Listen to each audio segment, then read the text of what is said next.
Hey, hey. So today let's talk about how to heal golfer's elbow and stay active as a busy mom. Now, if you are an executive mom, you don't have time to sit in the sidelines, really, whether it's typing, carrying your toddler, or heavy bags between meeting, errands, household chores, etc. Elbow pain can make it very hard to keep up with your day, and especially when elbow pain keeps on lingering on, it can feel incredibly frustrating. Now, golfer's elbow isn't just for golfers or athletes. It can happen even if you've never played golf in your life. It can be caused by repetitive strain, overuse of your forearm or wrist muscles. And it's surprisingly common in people, especially moms who spend long hours at the computer, are constantly multitasking with their hands. Say you're carrying your baby, your diaper bag, you're cooking. So, any repetitive activities that happen when you're multitasking or otherwise. Now, but the good thing is you don't have to suffer through this pain or rest it endlessly for it to get better or to find relief. Recovery is possible with the right targeted, doable strategies. So, we are going to discuss more of these in the video today. Now, for those of you who don't know me, my name is Swati. I'm an executive mom power code. Sorry, there's something coming up on my screen. Okay, there. Sorry about that. Some technical glitch there. All right. So my name is Swati. I'm an executive mom power coach. I help moms of younger kids who work in high stress executive jobs to manage their spinal and joint pain. That is your back, neck, and nerve and joint pain, despite low energy levels and brain fog. I do this by giving you simple exercises, some easy lifestyle modifications, some tips and tricks that have helped me with my own pain and adrenal fatigue journey. Now, those of you who are familiar with adrenal fatigue know there are lots of symptoms. However, the main ones that I had were low energy levels and lack of focus. And when you have these, it is so, okay, it's not impossible, but it's so difficult to manage your everyday routine, leave alone managing your aches and pains. But it is possible. And I'm sharing my professional expertise and my personal experience with you in the hope that your pain journey is not as long as mine was. Anyway, so let's get into the topic for today because, hey, we're moms, we're busy people. So let's talk about how to heal your golfer's elbow fast and stay active as a busy mom. Now, as we were saying, actually, before I get into it, let me just very quickly give you a brief overview of what is golfer's elbow and also how is it different from tennis elbow. All right, so if you look at the point of your elbow here and you put your finger and thumb on the either side, so this is the inner bony part of your elbow. When you have pain and inflammation on this inner part of your elbow, so basically over here, and it can radiate down into your forearm muscles, most of the time it does, and into your fingers here. This condition is known as a golfer's elbow. Of course, it can radiate up into your biceps and into your neck and your pectoral area as well. However, the typical golfer's elbow will be on the inner elbow and radiating down into your this side of your forearm and your fingers and hand. Tennis elbow can often be confused with golfer's elbow. So let me just briefly tell you what that is. So when we're looking at that bony prominence, here is the bony part which is involved in golfer's elbow. If you look at the outer bony part here, this is the one that's involved in tennis elbow, and your pain goes down this side of the forearm. So not here, but on this darker part of the forearm and into, you see these tendons here, into the hand and fingers.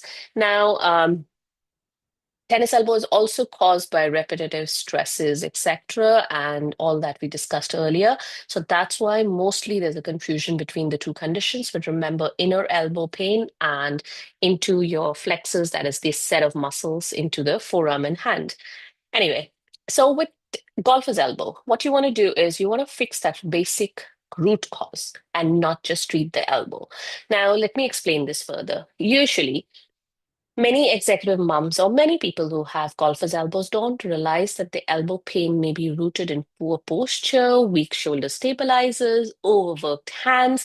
Usually, when we have golfer's elbow, we focus on just this elbow and the forearm and hand because that is typically the definition of golfer's elbow. But there are so many factors that can cause or majorly contribute to golfer's elbow. Now, if you want to speed up your recovery, you want to get to the root cause. So, for example, if I have uh, an activity that I do, suppose I bake cakes and I do this whipping action for the cake batter repeatedly throughout the day whenever I'm baking cake. So when this happens, there is a lot of stresses on my wrist and forearm muscles, especially if you're doing it time and time again and without much of a break or a stretch in between. Now, when that happens, I may be treating my golfer's elbow. However, I am not treating the root cause, which is that repetitive strain that is happening on my wrist and forearm.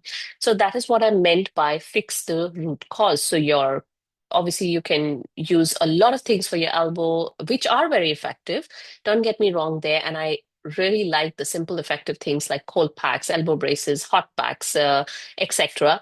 They all have their place in managing your golfer's elbow. However, we have to look at the root cause, as I said. Anyway, so what you can do is improve your upper body alignment throughout the day, strengthen those shoulder muscles, reduce that stresses on the mid back and upper back area to reduce the stresses from traveling down into your elbow, and you improve that overall support that you're providing to the elbow.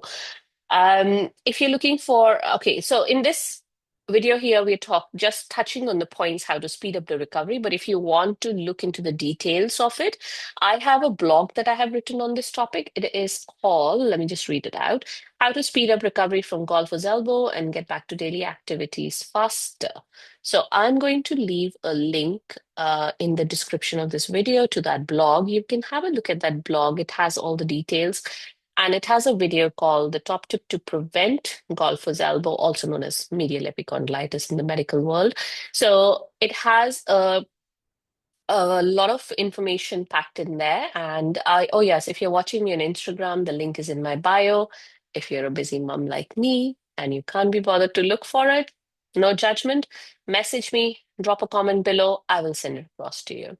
All right. So another thing that I wanted to say is we'll go back to that blog about the information in there, but resting alone is not enough. You have probably been told, rest out your elbow. Great. It really helps in that initial acute phase when you have a lot of inflammation, when your golfer's elbow is at its peak, but avoiding movement completely in the long run can actually lead to stiffness and weakness, and that can slow down your healing. So it's counterproductive.